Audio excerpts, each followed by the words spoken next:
So today we're going to continue building the valuation model for McDonald's. So where we left off in the last class is we had created a forecast of 6 years worth of financial statements, which gave us, 6 years worth of free cash flows and CFIs. So today what we're going to do is we're going to take that forecast and we're going to turn it into an enterprise DCF valuation and an economic profit valuation. So, starting out, what we're going to do is we're going to follow the methodology that was talked about in Lecture Note 2 a long time ago. And in Lecture Note 2, I had mentioned that this was an important page because this represents sort of McKinsey's process for doing enterprise DCF valuation, which we're going to replicate here in our model. And this ties into Modigliani-Miller, so it has the 4 major sections of the valuation that we're going to do. It has the operating value plus the non-operating value is enterprise value, and that's going to equal the debt and equity value. So, with that in mind, to get started, we're going to go to our model, and I'm going to create a new tab by hitting the plus button in the far right, and I'm going to rename this tab the DCF, or discounted cash flow, valuation. Right? And I'll make this a little bit bigger so you can see what I'm doing. All right. So I eventually want to print this out on one 8.5 by 11 page. So I'm going to actually have it go down the rows as opposed to across the columns. So let's start out with the operating value. So the key number for operating value is free cash flow. And the first year of our forecast period, I'll get out the CFI, is 2015. Right? So what I then want to do is I want to take, we have 6 years of forecast, so we're going to do 5 years of defined period, and then the 6th year will be the start of the continuing value period. So 2015, again, I'm using a relative reference. I just chose 2015 off the CFI page as the first year. You can choose any 2015, but the key is equals that plus 1, and I want to basically copy that down to 2019. So those are my 5 years of forecast for the company that we're going to do the valuation on. And what I want is I want their free cash flow. So for 2015, we have a forecast for free cash flow off the CFI. So equals, from my CFI tab, 2015 free cash flow, which is after goodwill. So H12. And I'll format this to 1 decimal place, just make it a little bit easier to see. 2016 CFI free cash flow is I12. 2017 free cash flow is J12. 2018 free cash flow K12. 2019 free cash flow is L12. So HIJKL. Okay. Now, the next thing I need to do is I need to put these in present value. So I'm going to multiply these by the discount factors, and the discount factor is 1 divided by 1 plus R to the n. Okay. So in this case, what I'm going to do is equals 1 divided by left paren 1 plus, and the R is the WACC. So I'm going to go to the assumptions page. I'm going to click on the WACC. Now when I copy this down, and I'll make this 4 decimal places just so it's a little bit easier to see, I want to make that an absolute reference to the WACC, so $B, $4. I'm going to copy this down for all the years. And again, it's 1 plus R, so in the second year, it's 1 plus R squared, so that's shift 6, which is called the caret key in Excel, to the second power. 1 plus R cubed, caret 3. 1 plus R to the 4th power. And 1 plus R to the 5th power. Okay. So those give me the discount factors, which then gets me my discounted free cash flow, which is the present value, it gives me a present value, which is the free cash flow times the discount factor.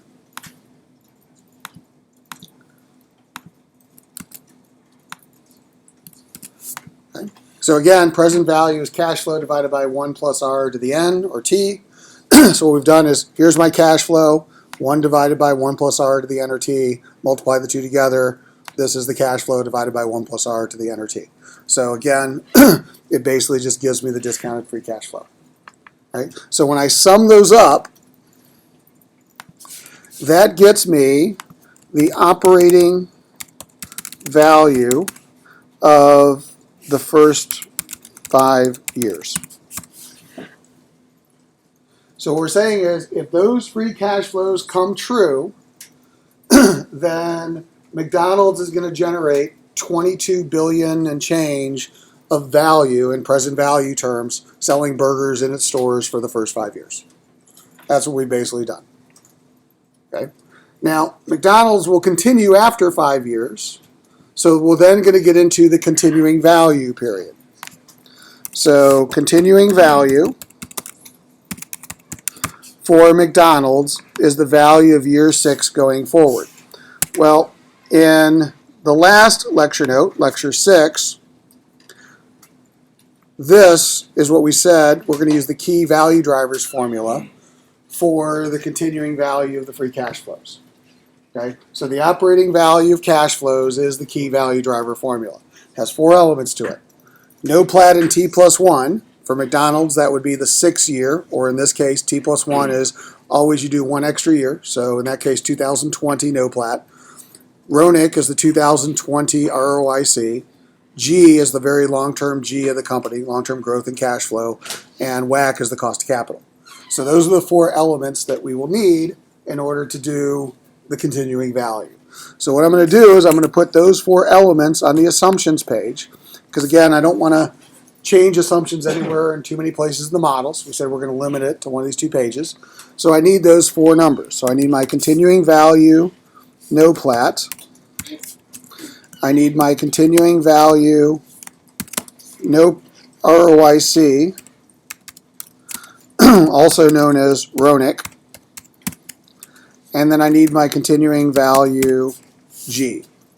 Those are the 3 things that I'm going to need to complete my model. So my continuing value no plat is going to equal, from my TII, my 2020, so that's row 4, is no plat, 2020 forecasted no plat. Right? My continuing value RONIC, or ROIC, RONIC stands for return on new incremental capital, right, is going to be equaling to my 2020 ROIC, and this is key, using the BOY tab. So I go to EPBOY 2020 ROIC after goodwill. We always include goodwill in our valuations. So that's row 15, column L. So L15, out the BOY. Right? And then I need my continuing value G, which I'm going to start at 3%. Right?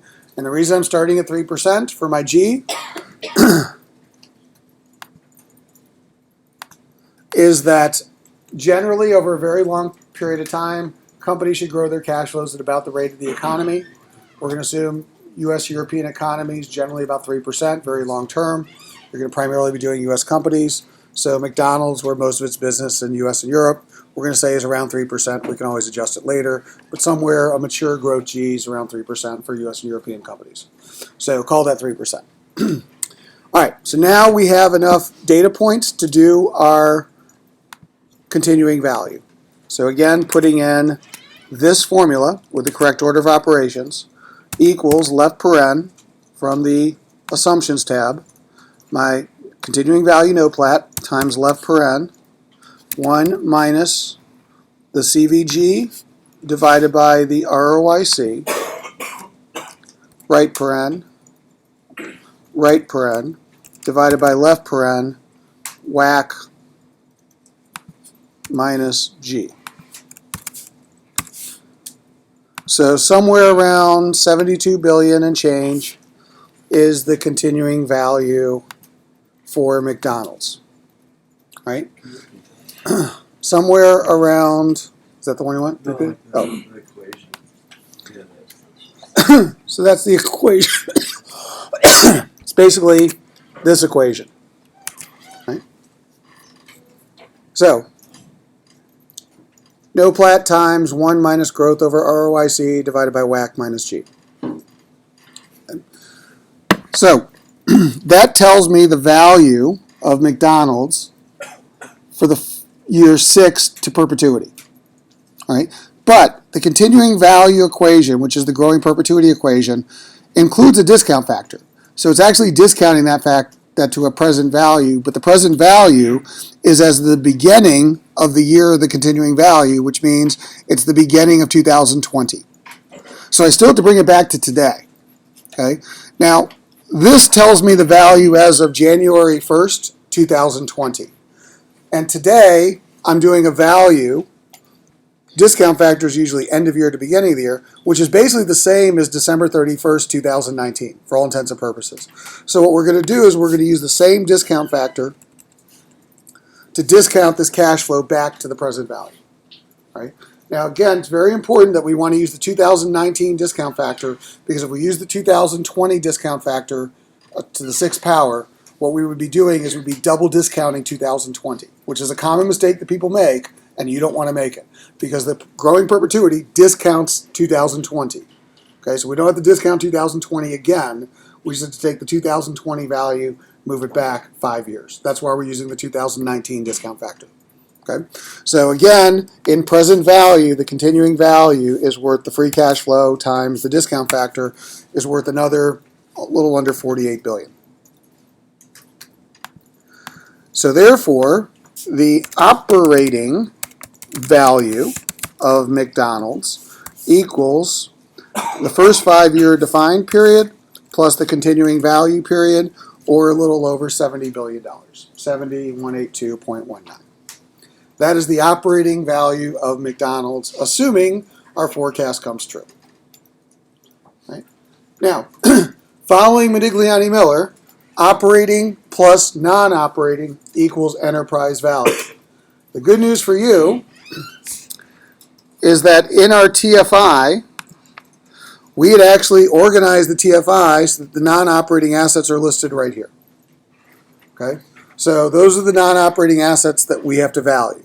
So what I'm going to do is I'm going to refer to, starting in row 13, equals from the TFI, the 3 non-operating assets. Excess cash, miscellaneous non-operating assets, and long-term investments.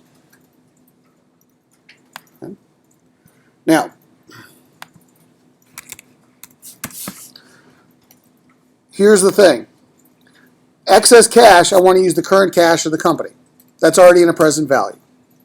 So equals, from the TFI, the 2014 excess cash balance, which was the last reported year. The non-operating assets equals, from the TFI, 2014 non-operating value of the non-operating assets net of the non-operating liabilities. Long-term investments, TFI, equals 2014 long-term investments. Those are already in present value, so I don't have to discount them. When I add the operating value to the non-operating value, I get the forecast of the enterprise value. So I'm going to sum those up from D11 through D15. That gets me the forecasted enterprise value for McDonald's. Now, the one adjustment I want to make to this forecast, McDonald's doesn't have a value of its long-term assets, which is basically like equity investments in other companies. But let's assume that McDonald's actually made long-term investments and they're not worth zero, right? Well, the problem that we're going to have with the reported accounting long-term investments is they're going to be given to us at book value. And what we care about is the market value. So what I'm going to do is I'm going to come over here to the Assumptions tab, and I'm going to create a new assumption called the price to book multiple of long-term investments. and I'm going to make that yellow. And I'm going to start it out as a 1. So basically, if I use a price to book multiple of 1, it means the long-term investment's market value equals the book value, right? But let's say a company invested in something that's worth a lot more. I just make the price to book multiple more representative. Could be 5, could be 6, or it's worth less, could be 0.8. But basically, it's a way of adjusting the accounting value of the price to book multiple to a more realistic market value. So what I'm going to do is I'm going to come back here. I'm going to take my long-term investments, and I'm going to multiply it by, from the assumptions, my price to book multiple. Now it's 0 for McDonald's, and it doesn't matter, but we're building a reusable model, so it may matter for the companies that you're doing the group project work on. Okay, questions about what we just did? All right, so again, following Modigliani-Miller, the enterprise value also equals the debt and the equity. What we're trying to get to is a common equity value. So what I need to do is I need to take all of the debt and non-common equities, pay them off, and an equity, common equity, is a residual value. So again, this is where TFI helps me, because on my TFI, I listed all of the debt and equity items that are owed. So the people that I had to pay off, I'll start paying off. So from this enterprise value, I pay off the retirement-related liabilities. I pay off from the TFI the interest-bearing debt. I pay off the preferred stock, and I pay off the minority interest shareholder. Now, I don't pay off the common equity because I'm actually solving for what's left goes to the common equity value, the residual. But those are the 4 people ahead of the common equity holders that have to get paid before the common equity holders get paid. So again, the 2 interest-bearing debts on our TFI, pension, long-term retirement liabilities, interest-bearing debt, short, long-term debt, bank debt, bond debt, etc. Preferred shareholders get paid, minority interest shareholders get paid. What's left? Common shareholders. Now, what do I owe these people? Again, right now, the 2014 amount that I owed is already in the present value off my TFI. 2014 retirement, G14. 2014 interest-bearing debt, G15. 2014 preferred shares, McDonald's doesn't have any, but that would be G17, and minority interest, G18. After I pay all of those people off, I'm left with a common equity value equals the enterprise value minus the sum of those 4 things. 55,834.26. Okay, so we're basically paying off these 4 liabilities and non-common equities. Now, the next thing I'm going to need is, if I know the shares outstanding,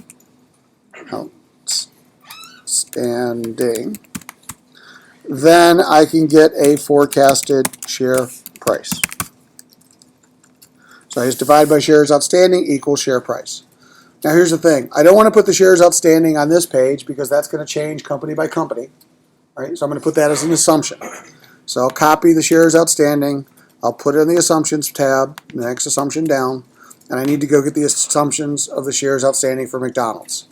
Now in Bloomberg, the screen to get that, you look up the company, in this case McDonald's, and then you type in DES for the security description, and on the first page of the security description is the current shares outstanding for McDonald's. So 961.1 is their last reported shares outstanding. So 961.1 is the shares outstanding we use. So back to my DCF valuation, equals, from assumptions, 961.1. Share price equals common equity value divided by shares outstanding. That works out to 58.09 a share.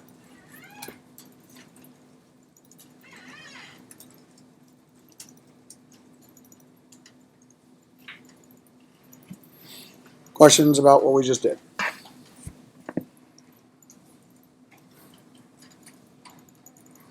So trading about $60 a share right now. And oh, by the way, McDonald's today is trading at 98. So obviously the market's a little bit more optimistic than what our spreadsheet is initially saying.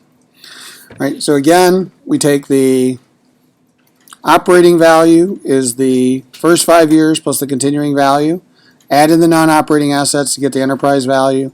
Pay off all of the non-common debt and equities. That gets us an equity value divided by shares, share price. Right? Relatively straightforward enterprise DCF methodology. Now, I mentioned to you earlier this semester, we're going to do 2 valuations of companies in addition to an enterprise DCF. We're also going to do something called an economic profit or an EVA-based valuation. And they have to match 2 identical valuations. So company doesn't change its values, we change methodologies, but we're going to do an alternative methodology to get to the same answer. Now, when we went through the lecture notes and you read in the book from McKinsey, they gave an example of this. And the example of this in lecture note 2, using Home Depot, basically said the only difference between the economic profit valuation and the DCF was how operating value was calculated. Everything else was identical, but the only difference was calculating the operating value. So what we're going to do to make our lives a little bit easier is we're going to take the tab that we just created and we're going to clone it. So in Excel, if you hover over the tab name, right-click with your mouse, move or copy, create a copy, scroll to the end, move it to the end, hit OK. And that would have cloned that last tab. And then we're going to rename that cloned tab by clicking on it, the EP for economic profit valuation. So now I have 2 identical tabs. I have my DCF tab and I got my EP tab. Okay. So what's different about the economic profit valuation? So I'm on the EP tab, same period of time, but instead of forecasting free cash flow, we're going to be forecasting economic profit. So clear those cells. And when we discount them, instead of getting us a discounted free cash flow, it's going to get us a discounted economic profit. Economic profit is the change in value. Right? So free cash flow is the actual amount of cash that we generate during a period of time. Economic profit is the change in value of the business during that period of time. So the way economic profit works is there's 3 parts to it. It's the change in value of the company's assets during the first 5 years, the change in value of McDonald's year 6 into perpetuity, and since we're looking at the change in value, we also add in the starting invested capital. So basically you take your beginning invested capital, you look at the change in value, and that gets you the overall value of the company. That's the EP methodology. So to get the economic profit year by year, starting in 2015, we have a tab that forecasts it, economic profit. Very important, use the BOY tab for economic profit. Don't use the EOY tab for this valuation. So economic profit based on beginning of year, BOY. So in our EP valuation for 2015 equals EP BOY, and we want to use the economic profit after goodwill. So that would be the 2015, so G23 off the BOY tab. 2016 off the BOY tab would be H23, economic profit forecast. 2017 is the I-23, 2018 J-23, 2019 K-23. So G, H, I, J, K. Again, BOY. Don't use EOY. Same discount factors because it's the same cost of capital. That's the change in value the first 5 years. Then I need the change in value of the continuing value. It's going to be a different formula for the continuing value equation. I add that to the operating value. Add that to my beginning invested capital. I get my operating value. My beginning invested capital or starting invested capital equals, from the TFI, 2014 operating invested capital, including goodwill. So G7. So the idea is I start with $27 billion worth of invested capital in my business, and then I'm going to add or subtract to that value to get to my operating value. And my operating value is going to be the sum of three things: the first 5 years, the continuing value, and the starting invested capital. So right now, 438.5. So what I now have to solve for is the correct continuing value. Now here's the thing.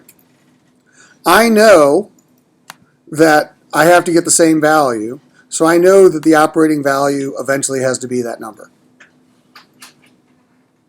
So as a way to make sure I have it right, what I'm going to do is I'm going to take from the DCF tab the operating value, and I'm going to subtract from the EP tab the operating value.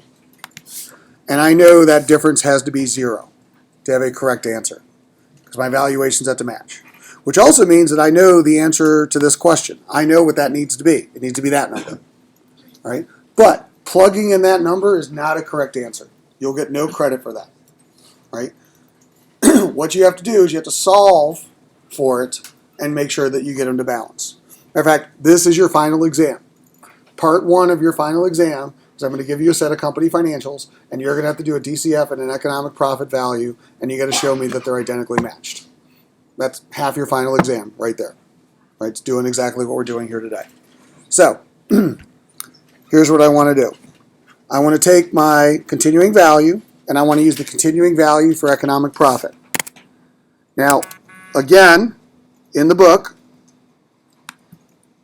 most recent lecture note, this was the formula for free cash flow continuing value. When McKinsey rearranged it, this was the formula for economic profit continuing value.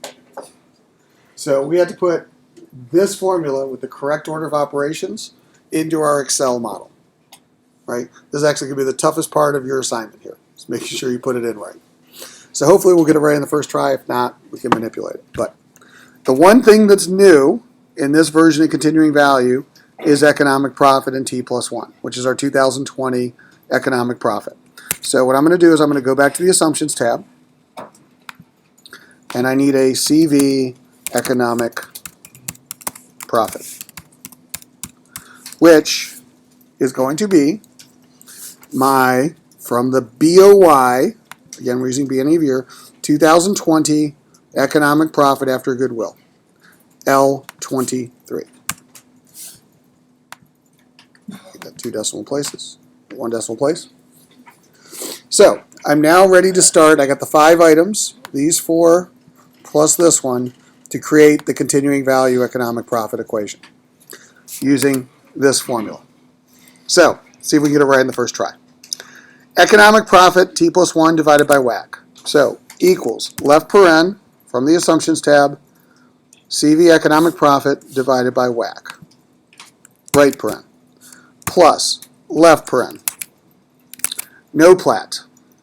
Continuing value, no plat.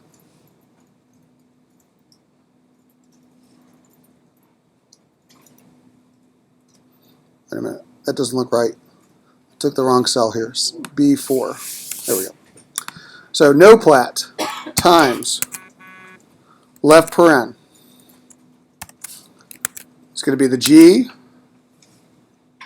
So CVG divided by ROIC. Right paren. Times left paren. ROIC minus WACC. ROIC minus WACC. Right paren. Right paren. Divided by left paren. WACC times left paren. WACC minus G. Right paren, right paren. So, if I did it correctly, it looks like I did, my continuing value is 47,731.7, and notice the difference between the 2 models, 2 spreadsheets, 0. There is no difference. And that's mathematically what I wanted to illustrate to you, is that's what I said. If you change your methodology, you got to get the same answer. all right? Because the company's value isn't changing because you decided to value them a different way. And that's what we're proving here. And oh, by the way, it's not within a dollar. It's exact. And that's the point. If you use BOY, invested capital, in your ROIC and your EP, you get an exact match. If you use end of year, or if you use an average beginning and end divided by 2 invested capital, you get close. Right? I did it using BOY because I wanted to show you you actually do get an identical answer. Yes? So this was, for those of you watching on video, this is the right formula with the right order of operations. Okay. Questions about what we did?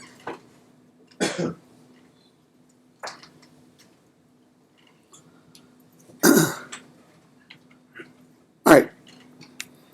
So what we've done is using our forecasted financial statements, we created forecasted cash flows and economic profits, which have given us a forecasted share price.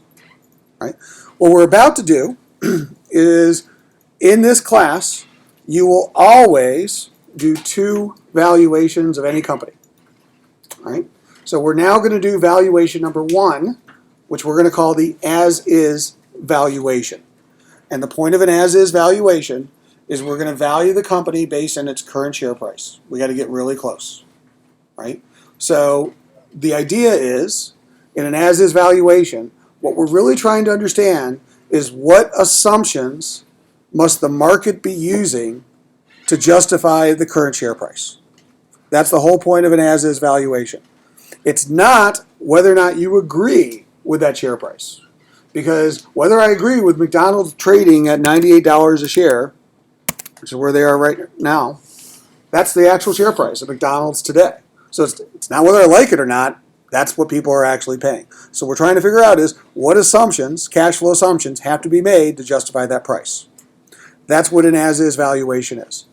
Valuation number 2, what I'll call the final valuation. The final valuation includes our opinion. We develop a point of view for what we think the assumption should be. That's going to create a different stock price. The difference between our opinion and the actual gives us the buy, sell, hold. So when we change the assumptions to what we think are realistic, and maybe we agree with the market, we don't change it at all. If we're within 10% of the current share price, we call it a hold. Because basically, we're saying it's within a trading range. If it's more than 10%, based on our assumptions, then we call it a buy. If our target share price is less than 10%, we call it a sell. Buy, sell, hold. That's exactly how the analysts are doing it. So essentially, that's what we're about to do. We're going to basically create the as-is valuation for McDonald's, where we are going to try and replicate a share price very close to $98. Right? And by very close, I mean within $1. We're going to be really close. So, how do we do that? Well, first of all, we got our forecast for share price down there at 58.09. So what I'm going to do is we're going to go to the ratios tab. And because I'm going to be jumping around a lot, I don't want to keep going back and forth to that tab. So what I'm going to do is I'm going to create right here a forecasted share price right here in this tab. And I'm just going to refer to the one off the DCF valuation. But that's at 58.09. Okay. So basically, I'm just replicating what's on there. So when I change the ratios, it will change the price. Right? So again, here's how the model works. Right now, the model says McDonald's is growing or shrinking at 2.4% every single year. So what if they were to grow at 4% a year? Well, that would get me to $80 a share. So obviously, I'm getting closer. So that's the idea. We change the ratios to change the forecasted share price to get really close. That's the idea of the as-is. Except here's the deal. I don't know as much about McDonald's as certain people on Wall Street. So who are the certain people on Wall Street that should know a lot better of McDonald's that are forecasting their share price? Who would they be?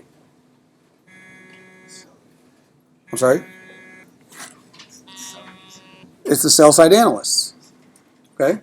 And if we go to Bloomberg, the sell-side analysts, under the Earnings Estimate Overview, EEO, have created a forecast for McDonald's going forward.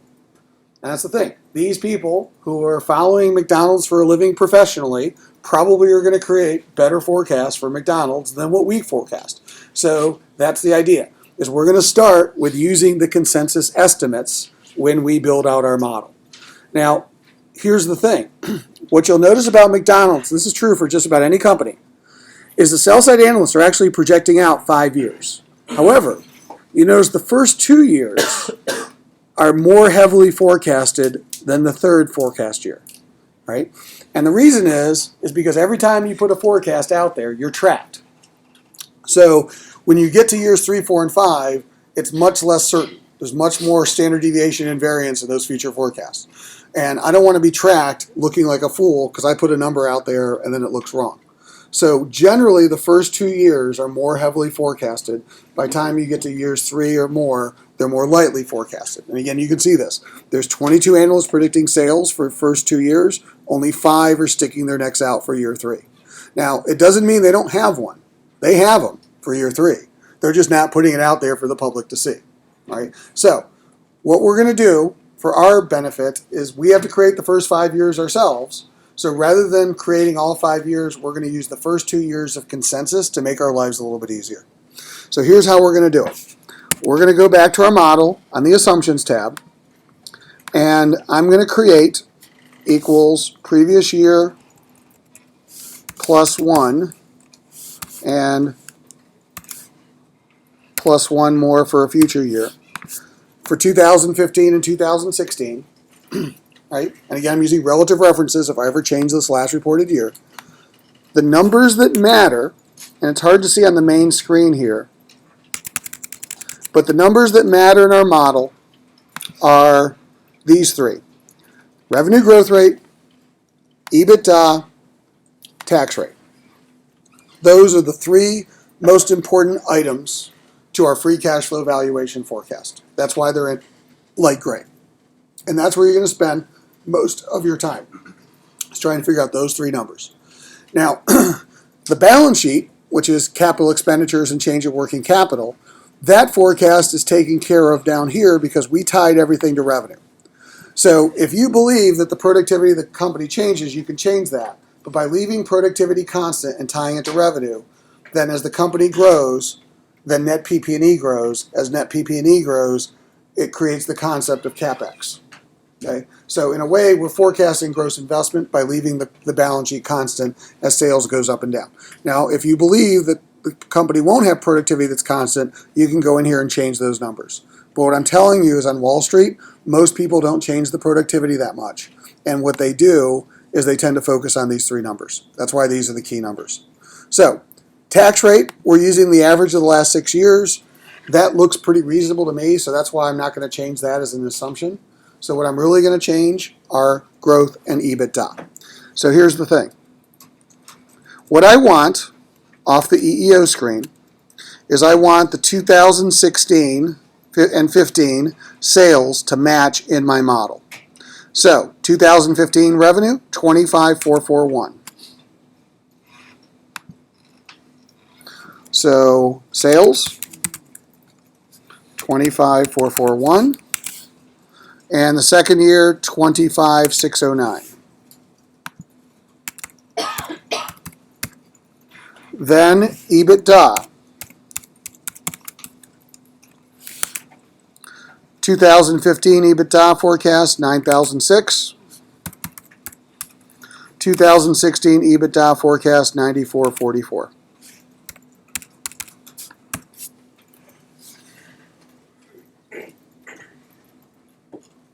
Okay. So I need, on the income tab, these 2 revenues and these 2 EBITDAs to match. Remember, I can't directly change the income tab, but I create it by changing the ratios. So what I really need to figure out is what's the right revenue growth rate for these 2 years to get those numbers, and what's the right EBITDA margin to get those 2 numbers. So here's what I'm going to do for revenue growth rate. I know that the percentage change in revenue is current year minus previous year divided by previous year. That's the formula. So here's what I'm going to do for 2015. Equals, left paren, current year, assumptions, 2015, minus previous year, income tab, 2014 actual, right paren, divided by 2014 actual revenue, equals negative 7.3%. So what the analysts are actually forecasting is a 7% decline in McDonald's revenue in 2015. For 2016, equals, from the assumptions tab, 2016 revenue minus 2015 revenue divided by 2015 revenue.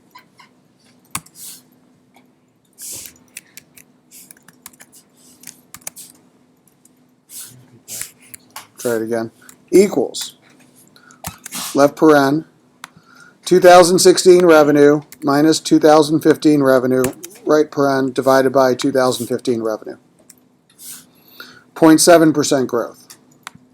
By the way, I need to make those yellow because I'm changing those in the future. So they're basically saying in 2016, McDonald's is going to grow 0.7%. Right? Finally, EBITDA margin equals for 2015 off the assumptions tab, 2015 forecasted EBITDA divided by 2015 forecasted revenue. 2016 equals, from the assumptions, 2016 EBITDA divided by 2016 revenue. So 35.4 and 36.9%.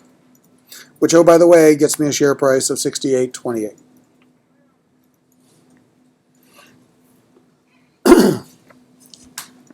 Questions about what we did so far?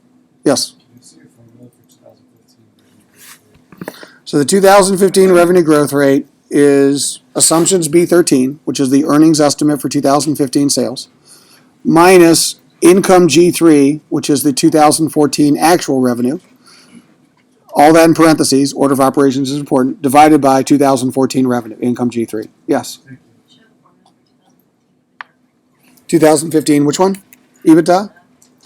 That is the assumptions B13, so the 2015 EBITDA forecast, divided by the 2015 revenue forecast, or sales forecast. So that's just the EBITDA margin that Wall Street's forecasting. We're just using that as a placeholder in our model. So if we forecast revenue growth for the next 2 years, and we forecast margins, EBITDA margins, and we leave the tax rate alone, because I'm okay with the tax rate that the model's giving me, the average of the 6 years, then that works out to a $68 share price, which we need to get to, again, 98. Right? Now, this is where a little bit of art comes into the model, because I now have to decide what to do with revenue growth rate and what to do with EBITDA margin to get me closer. Right? So here's where it helps to know a little bit about the industry. This is why we do EICs, for example, and we'll do more of this on Wednesday for McDonald's. Right? But the general idea is that McDonald's is having trouble with same-store sales. That's why they're shrinking. And in general, people are not really driving as much fast food growth as they used to because they're worried about health and health-conscious stuff. That's why it's now being called fast casual. Companies like Chipotle are doing much better because people want like real food as opposed to the beef that McDonald's sells. It's an old Cheers reference. But it's not beef, it's beef. Okay? But that's the problem, is McDonald's like, no, we have real beef, but people are worried about processed food. So long story short, they're struggling with refreshing their menu. That's where they're getting their same-store sales decline. Market's saying they're going to fix it. What are they going to grow at long term? Well, here's the thing. This is why we have a little bit of history as well. So I don't think McDonald's, which has really been struggling with growth, is going to grow that much more in the next 5 years. So let's leave that alone, and I think they're going to struggle with margins. Well, when they started, they were closer to a 35% margin last year. They've actually been improving through some cost cuts. And I think that they're going to be competitive without growing. So what if I believe their margin goes back down to 35%? Well, that gets me to a share price of $63 a share. Okay. Now, I also believe that I need to put in the right cost of capital. So I want to use the current cost of capital for McDonald's. And right now, I'm using an old placeholder cost of capital. So I go to Bloomberg, and I type in WACC, and I get a current cost of capital, and for McDonald's, that's 6.1%. So I put in the current cost of capital, 6.1%, and oh, by the way, that changes my share price to $119.51. Yes? What was the change that you made before what? So I changed the EBITDA margin to 35. I think the EBITDA margin is going to be closer to where they are today than the improvements they're making over the next 2 years. I think it's going to regress longer term. That's just my point of view. Yes? Did you do a relative reference or just In the yellow cells, I'm just typing absolute numbers. But I'm typing it in 2017, which obviously is carrying it forward to the other years because it says equal the previous year. And then, as I said, I updated the WACC. All right, we have the current amount of shares. So the final step is, I don't think that they're going to have a CVG of 3%. I think it's going to be lower. The last couple of years they've been growing at 2%. I'm predicting 1% going forward. So I think in a perpetuity, McDonald's is going to underperform the economy. Right? So I'm going to change that to 2% and see what happens. If I look back at my share price, that works out to $97.47 a share.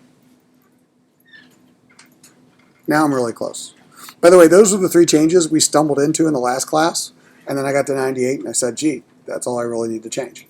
So what I've just done for you is created the concept of an as-is valuation. And the reason I say it's a little bit more art because I don't know if exactly the market's using these exact assumptions, but what I know is somewhere around relatively flat growth and somewhere around a little bit lower margin than they have today gets me to the current share price of McDonald's. And that the long-term growth can't be 3%. It's probably going to be a little bit lower than 3%. So that's what I'm trying to do is I'm trying to get a feel for what I think is realistic to why McDonald's is being valued as is. Now, again, it's not whether I agree with these assumptions, and that's important. What I'm trying to do is I'm trying to replicate the cash flows that justify the current share price. And these are assumptions that kind of get me there. Right? And this is what I would call an as-is valuation. So what I'm going to do, I'm going to save this, and I'm going to call this my as-is valuation. If you got to this point, you've completed the first half of the homework for this week. Right?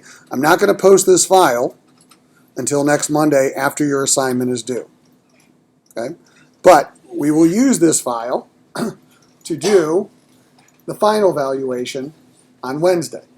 So what we're going to do on Wednesday is we're going to then, with a little bit more research, a little bit more discipline, we're going to try and better understand the dynamics of the fast food industry and specifically what's happening with McDonald's, and then we're going to try and create what we think is a more realistic share price, hence the buy, sell, hold. So now we're going to then go to the next step, which is, does it make sense to invest in McDonald's and recommend to our clients that they invest in McDonald's given our point of view?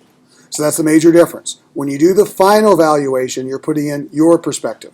When you do the as-is valuation, you're trying to understand the wisdom of the market, right? And then the delta is between your target and the current is whether or not you advise people to buy, sell, or hold. That's what we're really doing. But it's instructive because what a lot of people do is they go straight to the final valuation. Now you just put in your point of view and you come up with a value. But I think it's actually helpful to understand what the assumptions have to be today before you put in the final. So as we said, if you work on Wall Street, people will often do one valuation. They'll just go straight to the final. They'll skip the as-is. And what I'm telling you is I think it's useful to do the as-is before you do the final. So baseline it to where the company has to be today, then think about your changes rather than just putting in the assumptions that you want. So that's the process we're going to replicate in this class.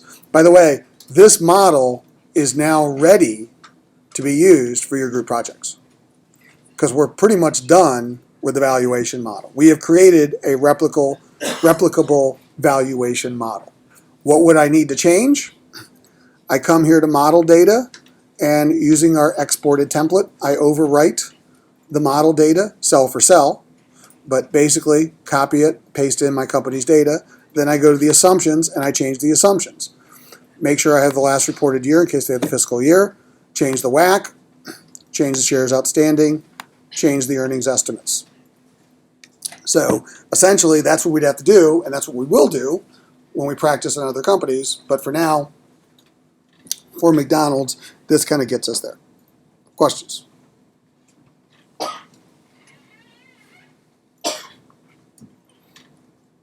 No more questions?